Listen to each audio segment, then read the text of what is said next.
Olá pessoal, bom domingo para vocês. Estamos começando mais um programa Personalidades, programa esse que traz para você os profissionais que fazem do seu talento, do seu trabalho, uma referência em prol de todos os alagoanos. No programa de hoje vamos receber José Marcelo Nascimento, presidente municipal do PT. Vem falar um pouco com você, porque está no ar o programa Personalidades.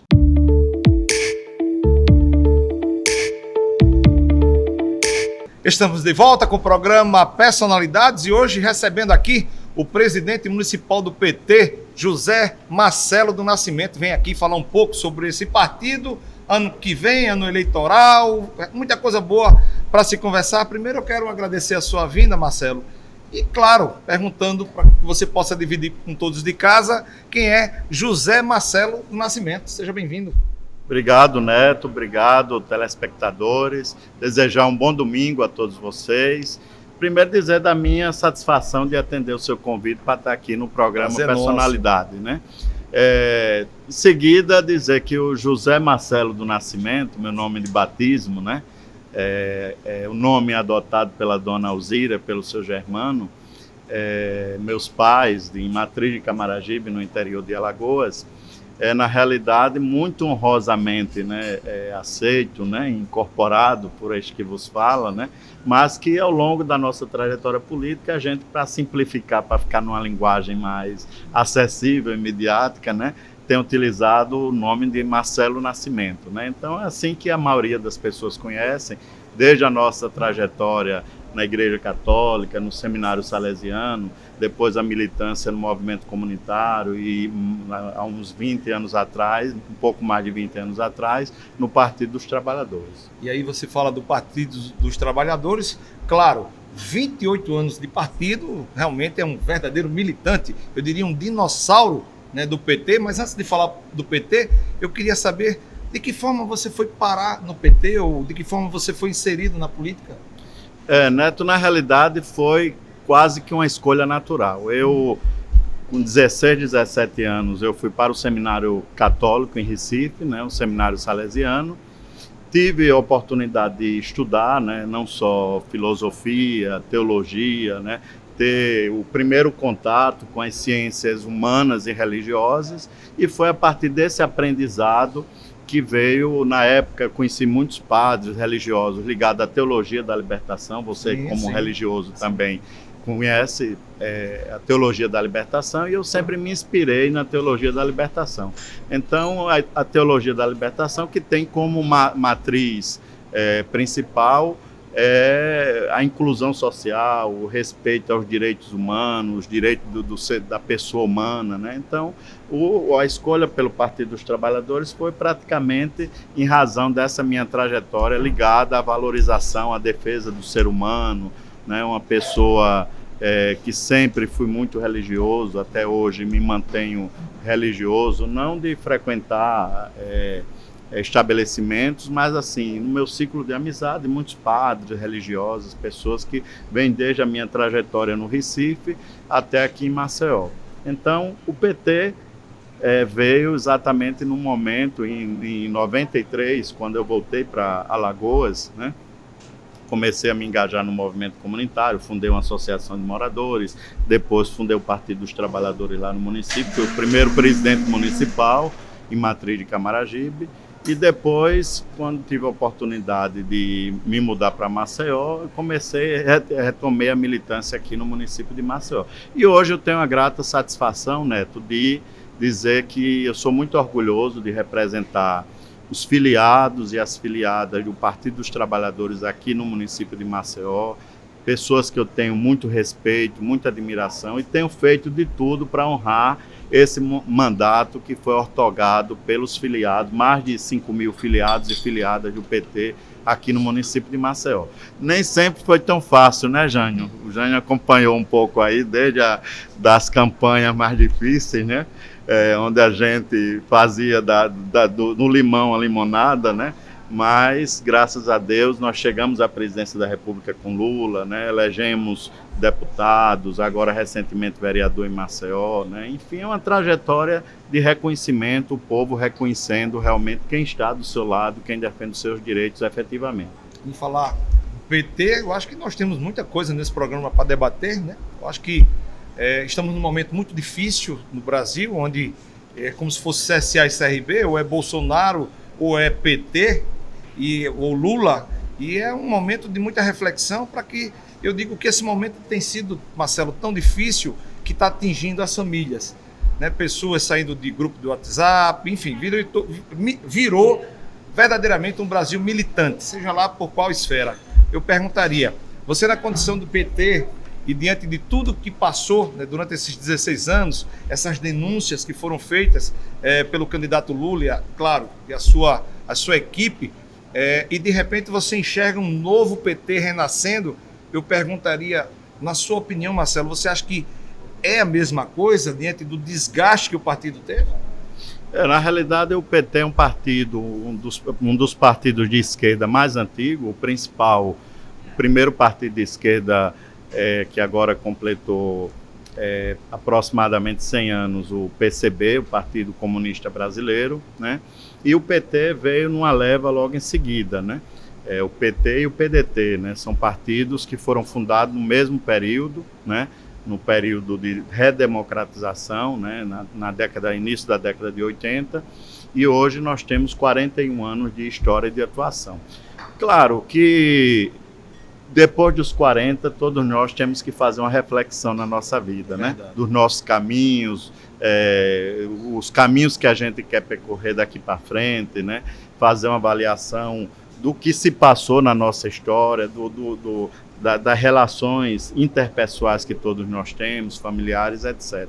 Com o PT não é diferente, né? É necessário que a gente sempre faça esse resgate, essa autocrítica, mas a autocrítica também, Neto, não pode nos engessar de avançar sempre. Porque se a gente viver em função só da autocrítica, só, como a gente diz na linguagem religiosa, só dos pecados, se autopenitenciar, nós não vamos evoluir muito, né? É necessário que a gente tenha foco, tenha metas, né? E o PT está passando novamente por um processo de readequação, um processo de se mudar, né? De se configurar, né? A essa nova realidade que o país está atravessando. É claro que quando o presidente Lula assumiu esse país e a presidenta Dilma, o cenário era um cenário mais favorável, né? Sobretudo para a classe trabalhadora.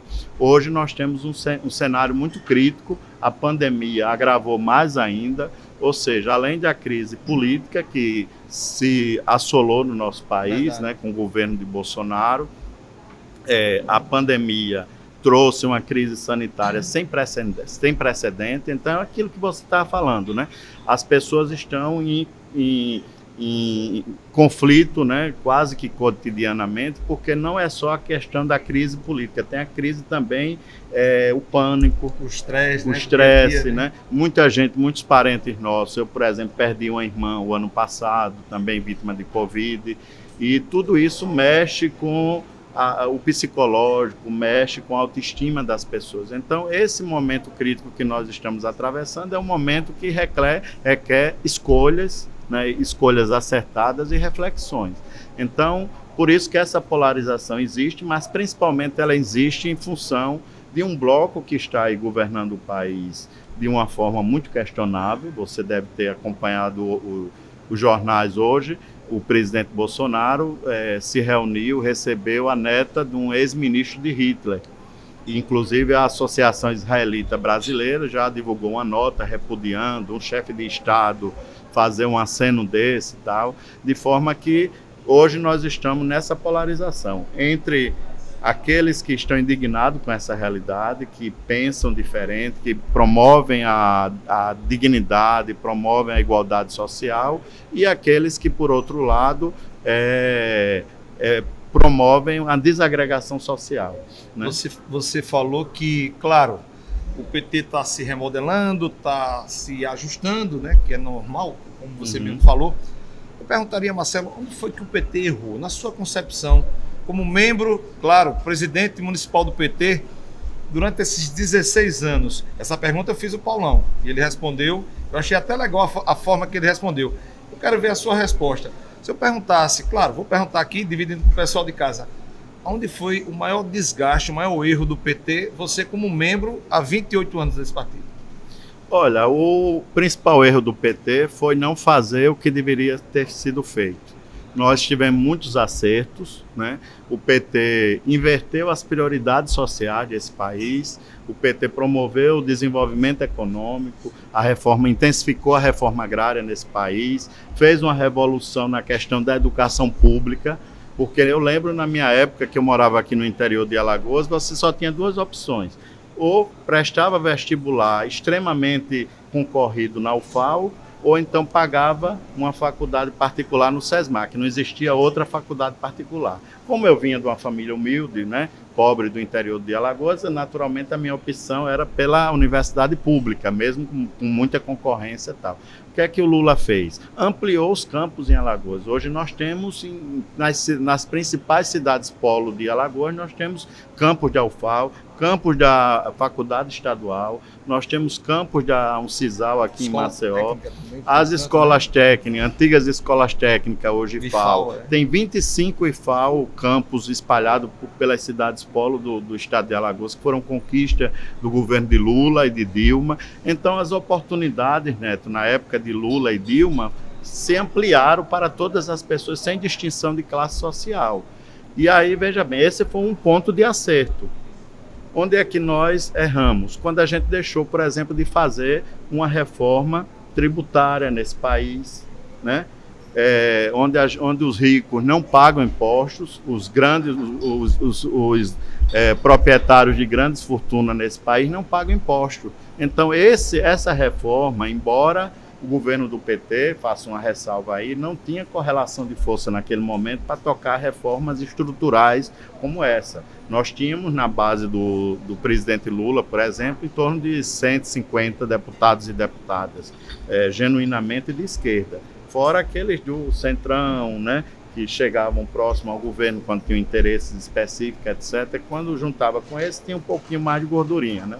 Mas, no geral, nós não elegemos deputados e deputadas suficiente para ter uma correlação de força dentro do Congresso Nacional, uma sustentação política capaz de a gente, por exemplo, levantar reformas estruturantes efetivas, né? Então, na minha avaliação, o erro está em não fazer, mas nós, por outro lado, acertamos quando fizemos, e fizemos muito bem, diga-se de passagem. Uma das coisas que eu, na minha opinião, é notório, eu acredito que o projeto do Lula, né, a questão da substituição do Lula pela Dilma, eu acho que ali foi, na minha opinião, como brasileiro, foi uma grande decadência. Eu acredito que, como membro do partido, se eu fosse membro do partido, eu acho que ali começou a derreter um pouco o partido. Talvez a Dilma não alcançou os objetivos do partido e não deu seguimento às políticas públicas do Lula. Eu gostaria de saber a sua opinião em relação a isso. Mas daqui a pouquinho, depois do intervalo, a gente volta já.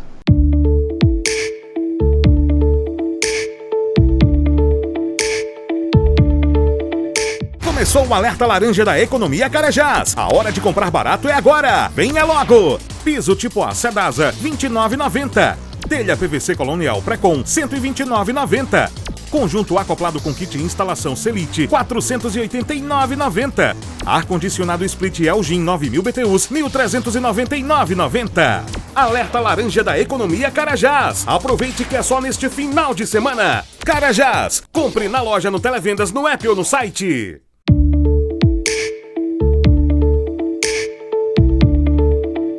Estamos de volta com o programa Personalidades, hoje recebendo o presidente municipal do PT, Marcelo Nascimento. Eu tinha perguntado no intervalo, Marcelo, a Dilma, será que ela não foi ali o grande erro do PT, no sentido de dar continuidade às políticas públicas do Lula, já visto que, claro, não foi a mesma coisa, e eu acredito que ali também, como você falou quase agora sobre os erros do PT, eu acredito que não foi uma escolha muito boa para o PT botar Dilma como presidente. Na realidade, Neto, todo governo é um governo novo, né? Não existe governos iguais, né? O Lula, por exemplo, o segundo governo do Lula foi diferente do primeiro governo, porque o mundo, né, gira em torno de uma conjuntura econômica, política e social que o tempo todo muda, né? O que é que ocorre no governo da Dilma? Primeiro, nós estávamos atravessando uma crise econômica internacional muito forte e a Dilma teve que cortar da própria carne, teve que adotar medidas muito severas com relação à economia, né? Senão a gente iria transmitir essa onda de inflacionária, essa onda de crise econômica para todos os brasileiros e brasileiras. Então a Dilma, que sempre teve um perfil muito mais de gerente, né, uma pessoa técnica, então tal que a Dilma foi a ministra do Gabinete Civil de Lula, exatamente pelo poder da Dilma intelectual, de gerenciamento. O Lula confiava plenamente a Dilma, e a Dilma sempre honrou esse voto de confiança do presidente Lula, de forma que a Dilma foi eleita num cenário de crise internacional que ela teve que adotar medidas muito severas e não sacrificou a população. Como nós estamos vendo agora, o povo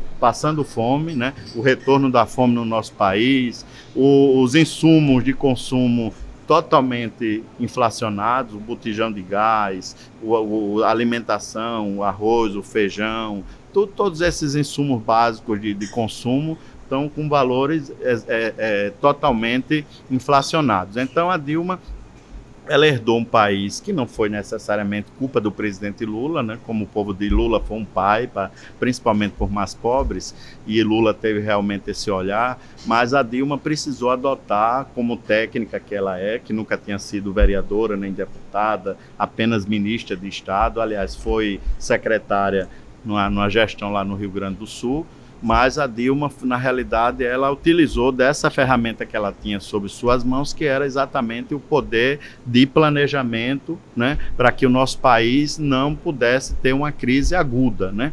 Então, aliado a isso, é necessário que a gente diga também que é claro que a nossa presidente Dilma foi a primeira mulher presidenta da República. Você sabe que a política é um espaço eminentemente masculinizado, né? Nós temos poucas mulheres governadoras, nós temos poucas mulheres deputadas federais, aqui mesmo. A representação é muito pequena. Né? Exatamente. Então, a política ainda é um espaço muito patriarcal. E a Dilma rompeu com essa lógica masculinizante da política, né? E aí você sabe, para um político antigo, né, um político com muitas décadas, né, de passagem no Congresso Nacional, raposa velha, como a gente costuma dizer, bater continência para uma presidenta mulher não foi um exercício fácil. Então a Dilma, ela adotou medidas severas, mas extremamente necessárias, mas também teve uma dose de machismo, né? Uma dose intensa de machismo por ser a primeira mulher presidenta da República, né? Então, esses componentes todos, a própria presidenta Dilma não se rendeu às exigências do Centrão na época, né? Do toma lá da cá.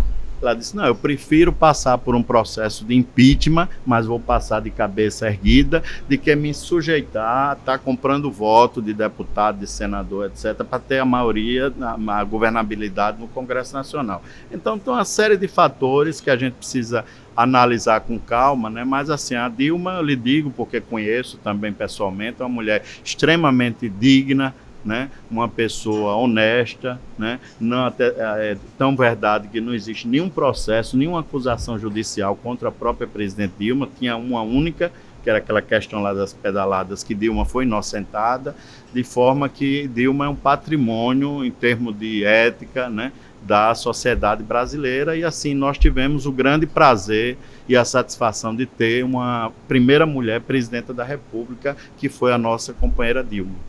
Marcelo, o presidente Lula, ele passou um ano antes do pleito de 2020, ficou quase 1 ano e meio preso por decisão do Supremo Tribunal Federal.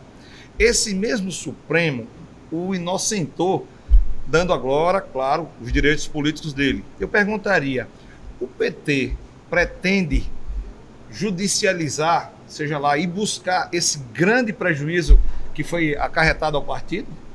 Olha, na realidade, no direito a gente chama de lawfare, que é uma perseguição jurídica, né? O Lula, ele foi vítima de uma perseguição jurídica. E o próprio Supremo Tribunal Federal reconheceu que as condenações, né, imputadas a Lula pela Lava Jato foram todas derivadas de vício. O próprio juiz Moro, né, foi considerado suspeito, né? Teve a sua suspeição arguída pelo Supremo Tribunal Federal. De forma que todo esse processo, primeiro, para tirar Lula da disputa pela presidência da República. Segundo, prender Lula.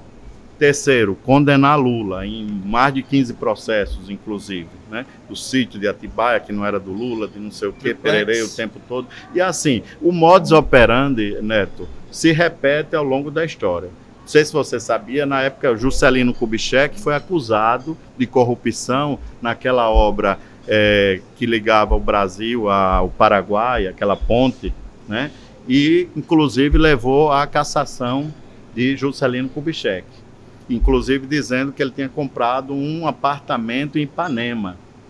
Ou seja, a memória é muito recente, nos remete que o modus operandi da elite brasileira é quando quer descaracterizar, quando quer difamar uma pessoa, usa a estampa da corrupção. Você é corrupto, para tentar desmoralizar, né, descaracterizar a pessoa e colocar a pessoa na vala comum. Isso aconteceu com Juscelino Kubitschek, como aconteceu mais recentemente com o nosso presidente Lula, que, volto a dizer, foi vítima de lawfare. Então, os advogados de Lula, de forma muito competente, conseguiram reverter no Supremo Tribunal Federal, e hoje o Lula é um homem elegível, né?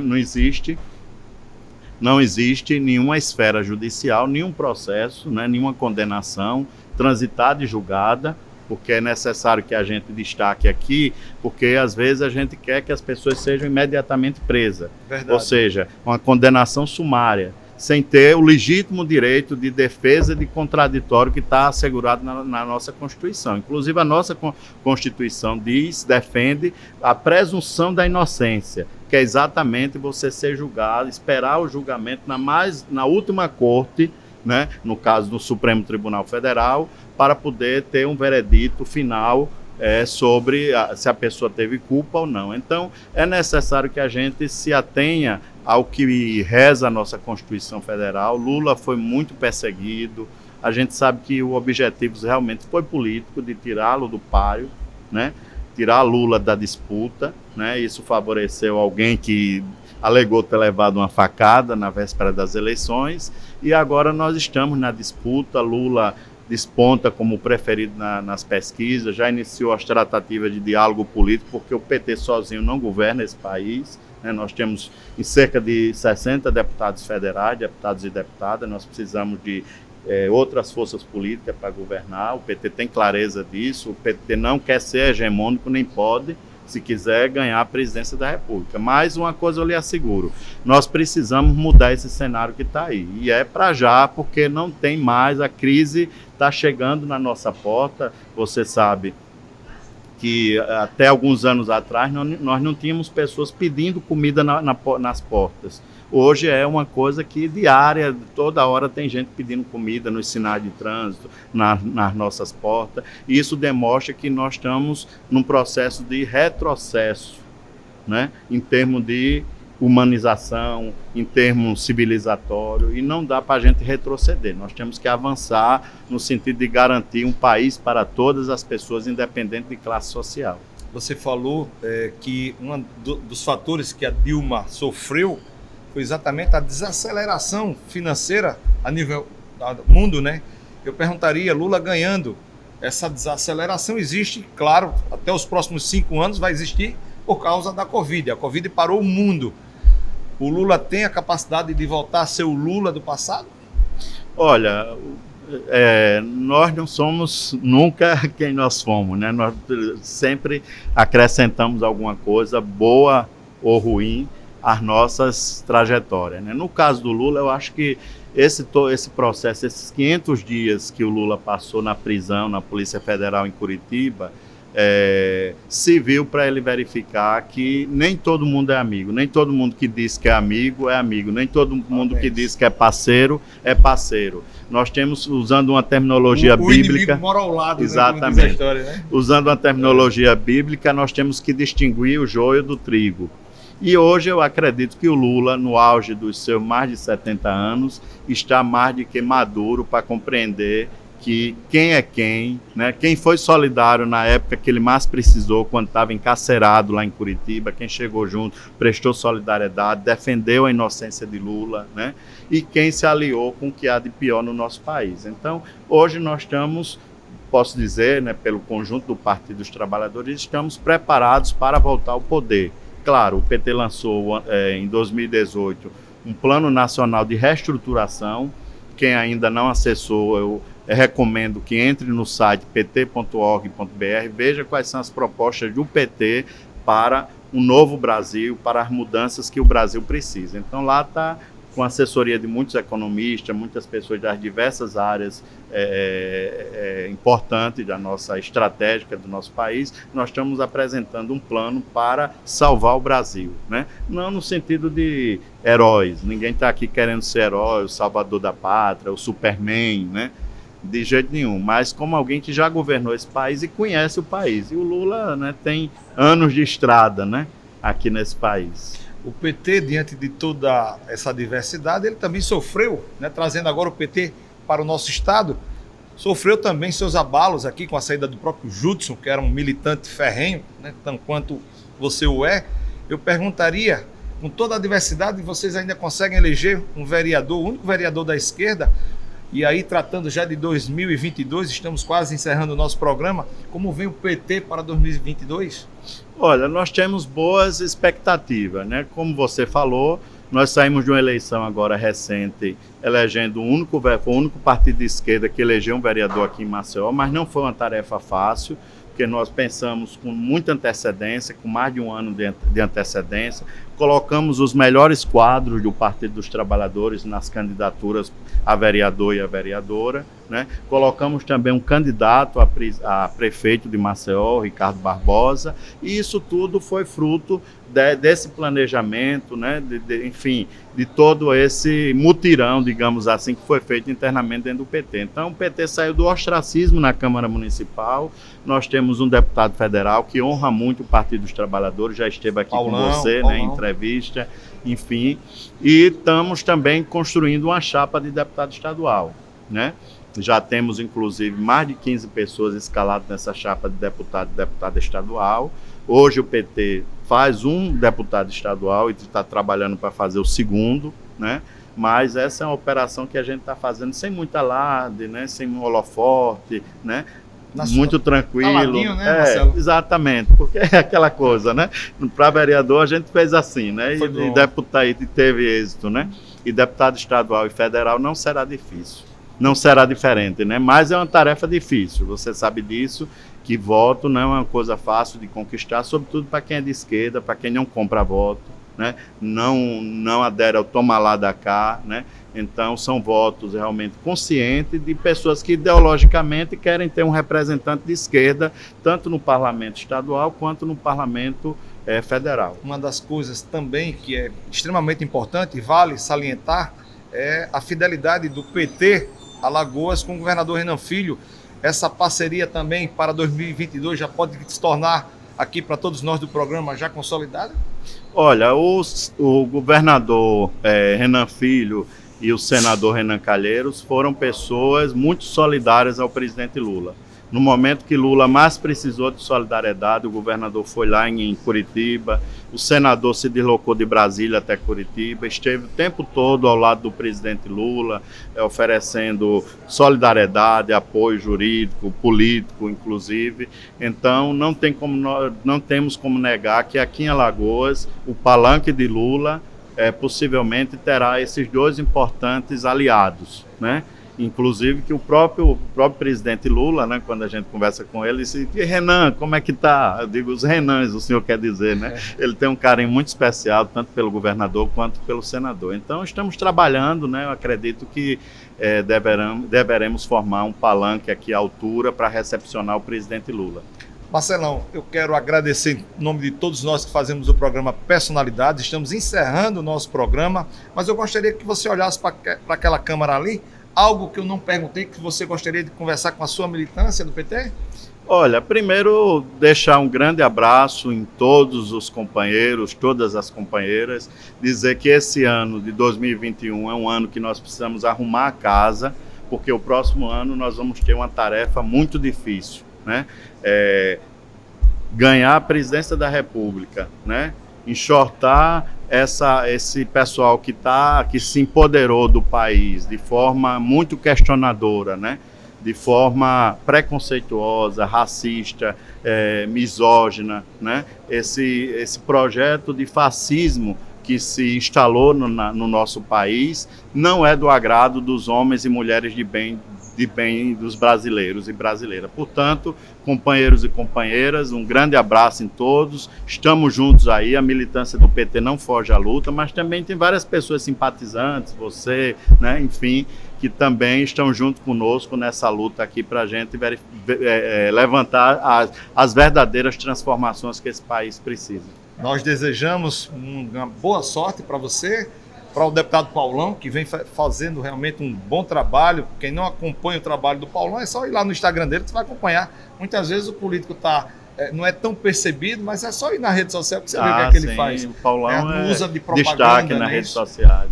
Leva o nosso abraço para ele, como também faça sempre daqui a sua tribuna. Claro. Não, o Paulão realmente, como você disse, é um parlamentar destacado, muito atuante, respeitado, né, junto às forças de esquerda, admiradores dos progressistas desse país, né, e é uma figura que nós vamos trabalhar efetivamente para reelegê-lo, porque o Paulão tem a cara do trabalhador, né, Jânio?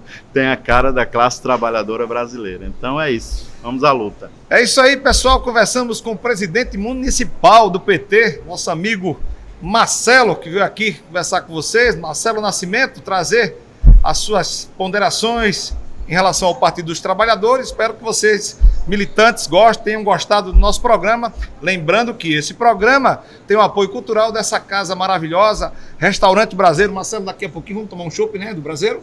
Daqui a pouquinho faz parte, né? Faz parte da brincadeira.